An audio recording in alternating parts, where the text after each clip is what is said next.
What's up, my loves? It's your girl Diamond, and I'm back with my all new review of Put a Ring on It. We are back with Catherine and Ricky.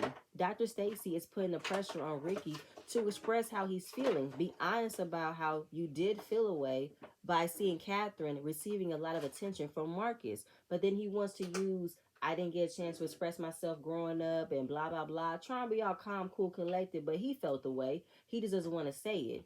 But I feel like Ricky doesn't care. I mean, I think it was the last episode where he didn't see anything that he should change when it comes to giving Catherine that romantic side. You know what I'm saying? Flowers, pulling out chairs. He didn't see hearing it as a way for I should implement that more in my relationship because Ricky doesn't want to. And it still leaves Catherine in the dark about how Ricky's feeling. She didn't find out until later that he wants opportunities to miss her. But because of their circumstances, she doesn't get that opportunity. She's all under him, not by choice, but by the situation, automatically putting herself available to watch his children and his sister's children in hopes of, you see how I'm coming in and involve myself in your family. I think you should, put a ring on it. But that's not what is happening. And without hesitation, she is going on a third date with Marcus as she should. She's getting a lot more affection, a lot more attention from another man than Ricky. And Ricky is not going on a fourth date with Sheila. I wonder why. Did you expect for Catherine to feel away if you was to go on a fourth date? Did you want her to say something? Or has the chemistry died down between Sheila now? I don't know. But Ricky is not being honest about it. He's saying that it was developing a friendship. I couldn't tell, but fine. Joshua and Joya, when they went on their date, excuse me, Joya didn't appreciate the way that Brittany was doing too much on the date and didn't like how Joshua was behaving on the date. Now, Joshua admitted he did say that Brittany was doing a little bit too much and it got a little uncomfortable and there will be no third date. And Joya was happy because she felt like if Brittany showed a different part of herself, then she would have gotten a third date. But it came off as a little competition. It was a little competition between Joshua and Jacoby because he was doing the same thing. But hey, that's why the remainder of the day with Jacoby, there's no third date because Jacoby does not see himself dating a woman with children. He is of above that. He's in a different echelon, as he says, that he doesn't have time to be dating a woman with children, which is like, bye-bye, you're canceled, good night and goodbye. So Zay and Jasmine, his date was awkward because in the beginning he mentioned how beautiful his date was in front of Jasmine, which made Jasmine feel insecure by not him saying how pretty she was. And how could you compare another woman's looks to hers in my own home? At the same time, I did say in my last episode, Nyla was very beautiful. But the way that he said you should um build your ante up to make yourself look even more beautiful was a bit of a but I wouldn't feel no way if I did say she was beautiful too, but that shouldn't take away my beauty. I'm beautiful as well. But the remainder of that day wasn't nothing because he couldn't focus on his date. He was too busy focusing on Jasmine, who she was talking to. So that date really wasn't nothing. But then Jasmine opens up about how she's feeling like Zay is missing out on being single because of where he's at in his life right now. He wishes that he could live that by being single. My question is to you, Jasmine, then why are you here? You're feeling like you're holding him back by not allowing him to still be out in the world dating and being single, not being tied down in a relationship, then Fantasia it, okay? Free yourself, okay? If you feeling like you're the one holding him back because he's missing out on what could be out there while being single, then let him have it. Let him have it. Why are you in a relationship if you feel like he doesn't even want to be there? If you feel like he's missing something, go ahead and let him go. Let him go. Let him go. She said her date with Sean was cool. He was charming, but she wants a little bit of a thug. She wants intellect with a side of street. Fine. No second date with his date. No second date with Sean, but it was an interesting date nonetheless. So, new week, new twist. Joshua will not be going out on a date. It's time for some self-reflection. Jasmine, some self-reflection as well. Catherine will be going on a third date with Marcus, and Ricky will be going out with someone new. And they will each have a one-on-one session with Dr. Stacy. But that's to come next episode. As you can see, I'm doing this review late. So Friday, which is tomorrow, then they'll be going on their dates. This episode solely focused on family dynamics. And Catherine and Ricky are very family oriented, but Catherine is still dealing with family issues of the past that we're going to get into. In the car, we having car conversations now. Joya is talking about wishing that she should set a boundary like Jasmine did with Zay, how he should only have one drink. Because she's still feeling a way about how he acted with Brittany on his date. And I'm just kind of like, why are you creating a problem? He's not going on the third date with her.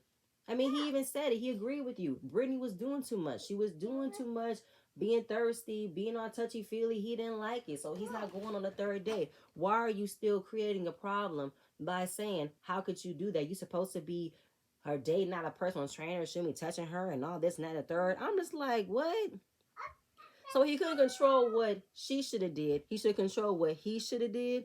I have no idea. I mean, at the end of the day, he had to go head in on this date without focusing on you. So I feel like you're mad about how he acted in the relationship, but yet I thought that there were ways where you were seeing where you messed up at, seeing where you could have, implemented more, going with the flow vibes and not trying to control things like the timeline and the baby. But I'm lost with that, Joya. Why are you trying to create an issue after he just said, I'm not going on the third date because she was doing too much? You got what you wanted. He's not going on a third date. But I don't know. Either way, I can't. Jasmine. Jasmine has her mom and her baby brother over and talking about the process.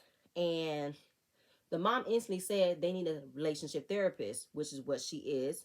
And her methods are a little bit different. They were going out on dates with different people. And her mom pretty much told Jasmine, you can't have a good time without worrying about what Zay be doing.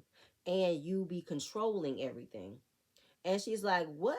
So apparently she comes from a family of controlling women. Her mother is the main one controlling. But in this scene, Jasmine was fixing her mother's bracelet because she couldn't handle the way that it was turned. It was this and that. I'm a little finicky and OCD about certain things like that. But yeah, Jasmine, you are controlling. You know what I'm saying? Like, she really isn't accepting that she's controlling. And she also says that she doesn't recognize when she is in controlling mode. But then her brother asked her, is she ready to be married? She said yes, but then she goes back to her birthday where she thought she was going to get proposed to. But the promise ring came about and she felt embarrassed that she thought that on my birthday, I thought I was going to get proposed to. I ended up getting a promise ring. I'm embarrassed because I don't want a promise ring. But if you said in the beginning where you feel like Zay is missing out on something by being with you, then why do you think you're ready to get married? That's why my question was, how old is Jasmine? Does she feel like she don't have a lot of time to find that person, so she's willing to accept anybody right now? Willing to accept Zay when he is obviously got a wandering eye and he doesn't really think before he speaks, and she's going to accept that by just saying, I'm married? I hope that's not the case because that's desperate and sad.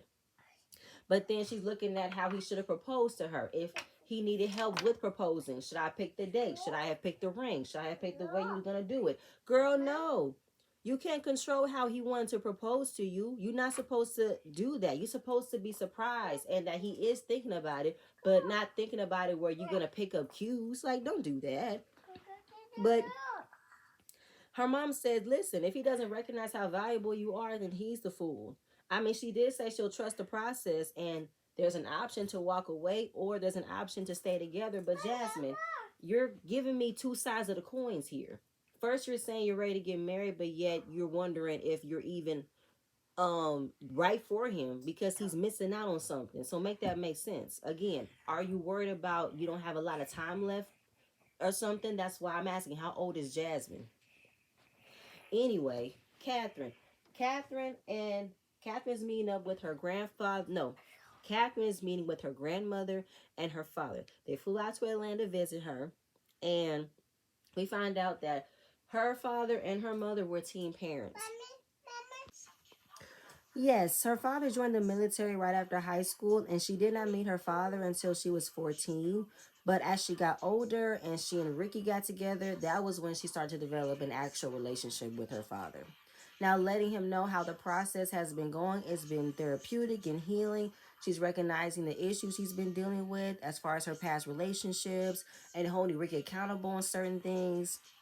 And then she talked about moving to Atlanta sooner than expected, and she wanted to hold Ricky accountable for that. I guess at that moment, maybe she did not ask or didn't think she could ask Ricky how long that they would be living with his parents or how long the process would be at all. Because she did uproot her whole life thinking that she's going to move to develop a future with Ricky, but then got stuck living in his parents' home, watching his children, his sister's children, and not moving forward. The romantic department has dwindled down, and she never thought to ask and wonder how long is this going to go. She just accepted it because she didn't think she could ask for anything. Then, talking about her past relationships, meeting her father at a late age, it created a lot of trust issues. And growing up, she never felt like a child. She never felt like she could ask for things. And even in relationships, she never wanted to ask for things because she didn't want it to come off as if she's asking for too much, nagging, complaining. And I'm just like, that's crazy. I feel like at some point you have to ask of what's going on. You have to wonder and inquire of where we're going, what's the deal. But she just accepted because she thought that is supposed to be what she's supposed to do. With growing up, she probably had to grow up a lot earlier, which probably why she didn't think she can ask for little things as a child. She's supposed to automatically understand the circumstances and the situation and just deal with it.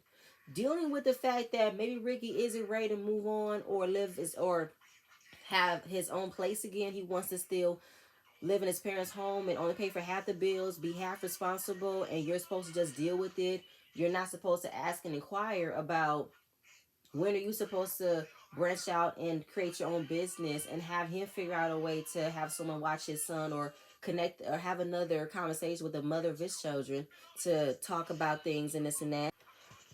Yes, so her father left for the military after high school, and she didn't meet him until she was 14.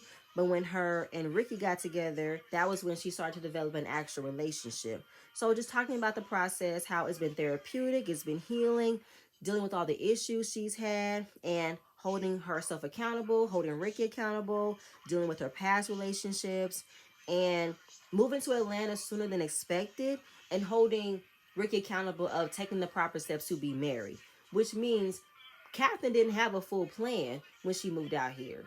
I don't know what led to her just uproot her whole life without a support system, without a plan, and now living in Ricky's home where she doesn't get the love, the care, the attention that she probably normally did get in the beginning. But he got comfortable with her being at the house, available to him when he wanted her to, available to watch his children, available for his sister to use her to watch her children. And she has accepted it. Later down, we found out that she had a lot of trust issues with men because she did meet her father late in life, and that she never thought she can ask for things her in her childhood. She never thought she can ask for things. As an adult, she didn't want to come off as nagging, complaining, asking for too much. She just accepted it. Like she accepted living in Ricky's home, knowing that she doesn't want to be there. She accepted by watching his children, being more of a parent than he is, taking the kids to practice, stepping in to help the sister out, but nobody's giving her that in return. Nobody is handling their own responsibilities so she can move freely to elevate her business. She did have a salon, she distributes hair, but nobody's coming off of being responsible for their life so she can go ahead and do that. So learning about that, we get to her mother's side. Her mother don't play. Her mother, Ernestine, is not a standard character. Her mother does things inappropriately, and because her mom was young when she had her, she did not have the motherly quality. So her relationship with her mother is strained. I bet her mom made her feel like she was responsible for her being there. She probably held a lot of resentment to Catherine for being a young teen. And Catherine probably had to hold the brunt of the responsibilities that her mother had and did not want to deal with. So she probably became aggressive, mean, and pretty much make her feel away growing up. And that's probably why she didn't have her parents growing up. She lived with her grandmother. Now, you can't harbor stuff from the past. You have to move forward, let things go, know where how it's helping you, and just move on from that. And Catherine got really emotional, and I really felt bad for Catherine. Catherine did not have an easy life growing up. She felt she had to become older in certain ways. That's probably why she did meet older men with children. She stepped in being that nurturing maternal role because she wanted to. She wanted to give that love back because she didn't get it growing up. Now we get to Ricky and Catherine. Dr. Stacy comes by to talk about the process, and Catherine didn't like the narrative that Ricky doesn't get a chance to miss her. And then we get to Catherine's persona, Smokey. Smokey was a person created for her when she was small that protected her when things got bad. Her mom would be very aggressive and mean towards her. So that pretty much molded the person that she is today. And Smokey definitely comes in when she feels the need to feel protected. And she was already crying because Smokey was a person that was there for her growing up. And she had to deal with a lot because she didn't feel needed or she didn't feel wanted and cared for when she was growing up. Like I said earlier, that's why she probably sought out older men with children because she wanted to give that love back, give that care, give that nurturing that she didn't get from her mom. So I feel like Catherine is addressing what she needs to learn from her past. And when Smokey comes out, where does Ricky come in at? So if they have an argument and Catherine is telling him, you know what, I'm getting a little bit heated, let's just table this because I don't want to argue with you. I don't want to say things that I can't take back. So let's just table it. So what does Ricky do? Ricky wants to still be able to get his point across. He still wants to be able to talk. But if Catherine is at that point where she can unleash Smokey on you, I don't think that you should poke the bear even more. So maybe write down what you want to say. And when time has passed, you have a cooler head, you can express clearly of how it made you feel. Because Ricky got a side to him as well where he can lose his temper too. And she's talking about how she doesn't want to lash out at him. She doesn't want to say things that's meaningful. She wants to work towards her anger and not be so angry all the time. Because she wants this relationship to work. Ricky is happy that Catherine is getting control of her anger, but he doesn't know how he can move forward with her being angry. I feel like Ricky doesn't see himself emotionally being available for Catherine because Ricky is stone cold. He doesn't express how he feels, but you can tell his energy. He feels a way about certain things. But as far as him not really eager to move forward of being with Catherine, knowing that she has to deal with these issues, she has to deal with, her anger issues, and he's not really on board with helping her with that. It just goes off to the fact that he don't want to be with her. But also ended with you guys have to be respectful of each other's past, and there are times where you want to be heard, give her that respect, and vice versa. And you guys have to recognize that you guys have a past. Everybody has a past. You have to work through those issues so you can have a great future together. I agree. Joya's walking in with her date. His name is Luther. He's from Indianapolis, Indiana. He's funny. He gets along with everybody. They were having conversation about where they were from. She's from upstate New York, and she met Joshua when she was in Atlanta, and been together for 2 years. So what's going on? Where are you guys at? An empty ring finger, and this ring finger will be empty until I get my ring. Now they end up ordering the same food, which she found super cool, super weird at the same time. They ordered water, same time, and favorite places they've been. He's been to Jamaica twice. That's one of her favorite places. He loves to swim. He's a water baby, and he has a water sign, which means he's a Scorpio. As soon as she heard Scorpio, she said, "So I heard that Scorpios are very sexual." He said, "You right, but let me break it down for you." He finds pleasure in pleasuring. So let's elaborate that. He's learned to control the urge of exuding sexual energy until it's that moment. You know what I'm saying? That's when the sexual awakening happens in that right moment.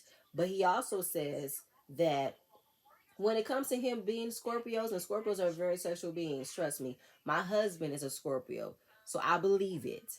And he says if I don't get that same energy from another person, then this energy dies down. I choose who I connect that energy with. I have to match energy with energy. So she's talking about, she bought a harness, or he bought a harness, and she's familiar with the sex toys. The conversation ended up going left because it was a flowing, natural conversation about sexual energies and connecting energies, and she just cannot stop. I feel like this a pattern with you, or was it just Jacoby? Because Jacoby got a second date because you had an intellectual conversation, but it was about him being top tier in the bedroom.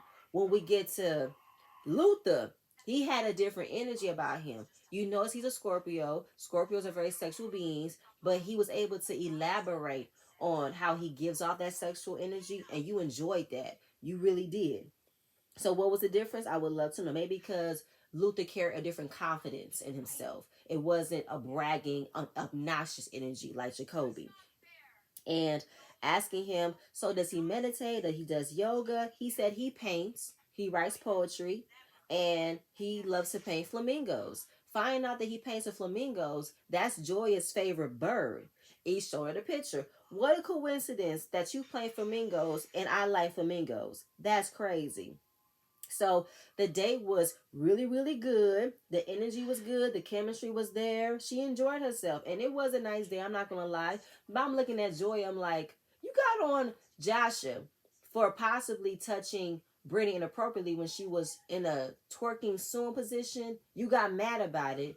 But yet here you are with your date with Luther. And you're talking about Scorpios, y'all freaks, sexual energies. I be like, do you be looking for ways to make Joshua jealous? Do you be looking for ways to engage in other conversations that doesn't apply to you, but it applies to him? I don't know. Let me know. But not nice date, nonetheless.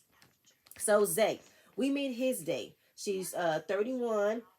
I think her name was Zenithia. I couldn't remember her name, but she was single, ready to mingle, from Atlanta. She's a flight attendant. That caught his eye. He always wants to be a pilot, but of course, his communication is not one of his strong skills. He has to communicate with the airlines, with the passengers, and since he has a strong Atlanta accent, he's going to have to enunciate his words and open his mouth a little bit more so people can hear his words clearly, because he got that Atlanta twang, where his mouth be closed and his words be droopy and slow, and like be like, what? You know what I'm saying? And he said he been wanting to be a pilot for about 10 years. He's even studied a couple books about it. And he's wishing that, in movies where people need to fly a plane, the pilot is down for the count. He wants to raise his hand and say, I'll do it. And she talks about how she acts like she's Puerto Rican when she goes to Puerto Rico a lot. And he feels like he had a past life that he was white because he loves a lot of things that a lot of average black people don't like. Skydiving, bungee jumping, rock music, country music, skateboarding, mystery movies. I said, I am you, you are me, Zay. Now I wouldn't say I think I was white, but I definitely grew up with a different palette. A different palette. I enjoy old sitcoms. I enjoy mysteries. My mom got no, not my mom. My grandmother got me on Xena, the Warrior Princess. Oh, I'm fantasy buff. I love country music. I love rock music. Yeah, I'm all over that. All that. And his day hit me with crime shows. I say yes. Yes. All right. I enjoyed this conversation. He was attentive. He was engaging. And the day was adventurous. So I'm like, okay. Because as soon as flight attendant came up, he was done for the count. I'm like, this was a really nice date. I'm here for it.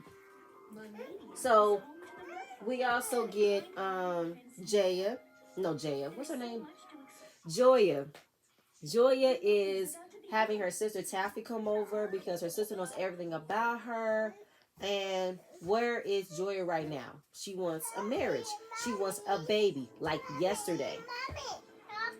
So where does Joshua see marriage and a baby? 3 to 4 years down the line. Joshua is 40 and Joy is 37. By the time she reaches 40, so with Joshua being 40, Joy is 37. When it comes to that point, she's gonna already be, 41. Will the same interest be there? Hence why she wants to get it over with now while I'm still in my 30s and possibly still in that prime year or prime age to have children. But if that's all she really wants, then you're going to have to let Joshua know, because I don't see Joshua wanting more children. He's 40. He really wants to start over at 40? No, I don't think so. But then you don't want to force nobody into doing things that they don't want to do. And as far as putting much work in the relationship, if it's not going to, you know, build up to that, then you're going to have to do what you're going to have to do. Now, with her date with Luther, it was an instant click. They had so much in common, and it gave her that hope that there are men out there that could have the things that she wants and will give her the things that she wants.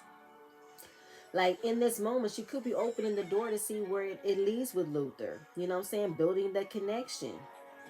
And the whole word about building it is to go with the flow. Letting things work slowly, naturally. She can't force things because she's ready to build her life with someone and have another baby. But if all you want is a baby, then just artificially inseminate yourself or possibly get knocked up. I don't know. If all you want is a baby. As much as she loves Joshua and wants a life with him, she doesn't believe that she can be happy by not having another child. Did he express that to her? Like, will it be enough? Will she accept at some point she might not have another child? But do you want to settle for what you don't want? Do you want to settle that? Settle not being able to have any more children just to have a life with Joshua? Who compromise? It has to come somewhere. Excuse me. So then we get to Dr. Stacy. You know, we talk about family dynamics. Jasmine went first. Her mother said that, you know, Jasmine's controlling. But I think that either Jasmine said that she's the one that always has the problem. She always done things. And that Zay can do no wrong. But then Zay said, you're not the problem, which was very big of him to admit. You're not the one that has issues. I have issues too. Then he talked about his date, and he lit up as soon as he found out she was a flight attendant because he loves being in the air. He loves pilot. I don't know why you won't just do it. Just go. You've studied all these books. You know all the pilots. You know all the gadgets and gadgets. Go ahead and go to pilot school. Be a pilot. Like, you have multiple businesses, so it's not like you're going to be pressed for time. You have time. You know what I'm saying? Go ahead. Hearing how he has so much in common with another woman, Jasmine was feeling away. She got so uncomfortable. And then she even looked up on the flight benefits that he would receive if he was to date her. Like, she literally looked that up and said, they sign up for free flights once a year. So you're going to have to date her for a year in order to receive a free flight. I'm like, what the fuck? That's weird. Why would you look up on what his life would be like if he was to be with her and look up at what benefits he would have by being with her? That makes no sense to me. Like, that's the insecurity coming out right there. You feeling like that he would just jump at the chance of being with her because he'll get free flights. The fuck?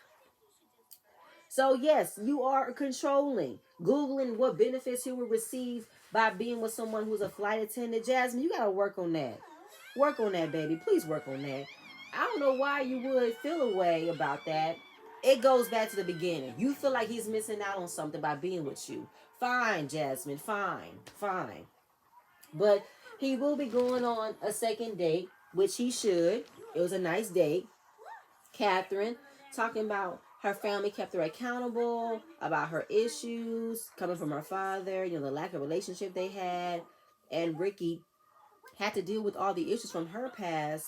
And yes, she knows she has to come to terms with recognizing that she has become a better woman. Like Dr. Stacy told her, you are becoming a better woman. You are becoming transparent. You are becoming vulnerable. You're owning what you have to deal with and is currently dealing with it. Like, this is a part of you. This is not all of you. You are a beautiful human being. You have a lot to work on, and give yourself credit for all the changes you have endured, all the change you've implemented of being a better person. Which I love that. So, being affected by your father being in your life, and you are becoming the person you working on, it's a work in progress. Everyone doesn't have it all figured out. Everyone has to figure out something. Everybody has to deal with something.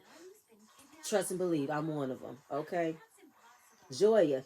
Joy is talking about her sister coming by, asking her, is she ready? She felt like she is ready because in her past relationships, she's never told another man that she wants marriage. She wants children. The only man she said that to has been Joshua. That's the man she's been expressed that I want marriage. I want children. And all that and then some. Because she wasn't having a revolving door of men saying that I want to get married, I want to have children, I want marriage. She never did that. She chose to wait for that right person. And that right person was Joshua. So with hearing that, her sister said she was ready.